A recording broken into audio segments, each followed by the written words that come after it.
You already know how this goes. Your colleague asks you for a favor.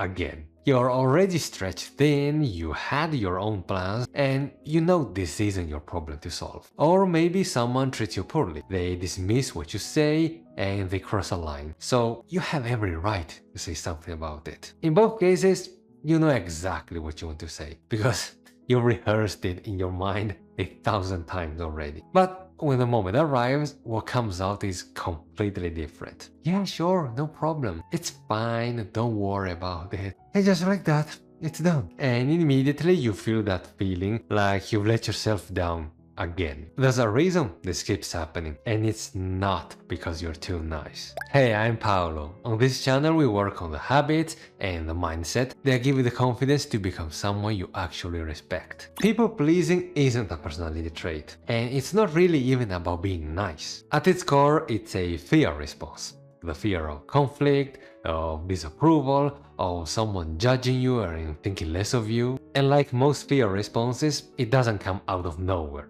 It's learned. If you're a people pleaser, chances are at some point in your life you realize that keeping other people comfortable wasn't just a preference. It was a strategy. Maybe there was someone in your life whose mood was really unpredictable. So staying quiet, agreeable, or even invisible felt like the safest choice. So you adapted. You got very good at reading rooms, anticipating reactions, and adjusting yourself before anyone even asked. And it probably worked well for you when you had to deal with those specific people. The problem is that this kind of strategy also follows you everywhere else. Into friendships, workplaces, romantic relationships, and it makes you react the same way even though there's not the same danger. I spent years doing this with everyone and everywhere. I stayed quiet when I should have spoken up. I agreed with criticism the moment I received it because I hoped that if I agreed quickly enough, the other person would stop, wouldn't continue. And I made myself smaller around other people so I wouldn't bother anyone. And I didn't even think of it as people pleasing. I thought I was just, keeping the peace. It took me a long time to realize that the two things are not the same and that difference is important. Because people pleasing costs you a lot. The most obvious cost is that you start to lose touch with what you actually want. When you spend most of your time making decisions based on what others need or expect, your own preferences start to fade little by little. It also changes the dynamic of every relationship you have. Not because the people around you are necessarily trying to take advantage of you, but because your compliant attitude teaches them what to expect from you. If you always take the extra work, try to keep things peaceful, and say yes to every request, then it's natural for people to take it for granted after a while. And once that happens, I'm sure you know how difficult it is to add new boundaries without people criticizing you for making a sudden personality change. And then there's the resentment, which sometimes can feel a little bit confusing because you said yes. You accepted to do the favor, so how can you be angry? But yeah, the feeling builds anyway in the background. You feel resentful of the people who keep asking and of yourself for never saying no. That kind of frustration, that's how people-pleasing feels from the inside. The good news is that, as we said earlier, this is a learned response, which means it can also be unlearned. And the thing that actually helped me the most wasn't a technique. It was a question I started to ask myself. Am I doing this because I want to, or because I'm afraid of what happens if I don't?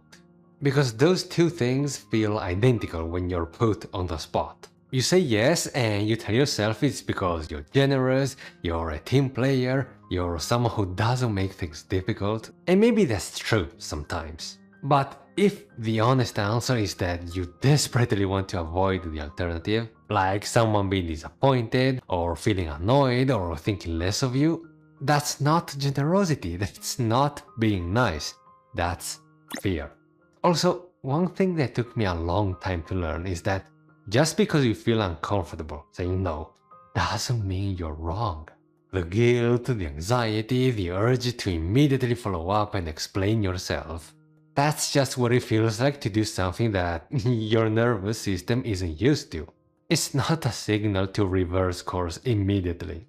So keep going, just don't make the mistake that many people make, which is trying to fix their people-pleasing habit in the most difficult situations first. You know, the difficult family member, the colleague who always uses you for favors, and the friend who's been taking advantage of you for years. That's not where you start. No, really, trust me, it's not. You start somewhere small, like making an easy decision or expressing a preference that doesn't really matter, to others at least, and letting tiny conflicts happen instead of always rushing to try to fix the atmosphere. These are the situations where you build the muscles first. And finally, if you want to fix the habit of saying yes reflexively without thinking, understand that you don't have to answer in a millisecond. You can take 10 seconds to think of your response. And you can even say something like, I don't know, let me check and then I'll get back to you later. Or I'll think about it and let you know.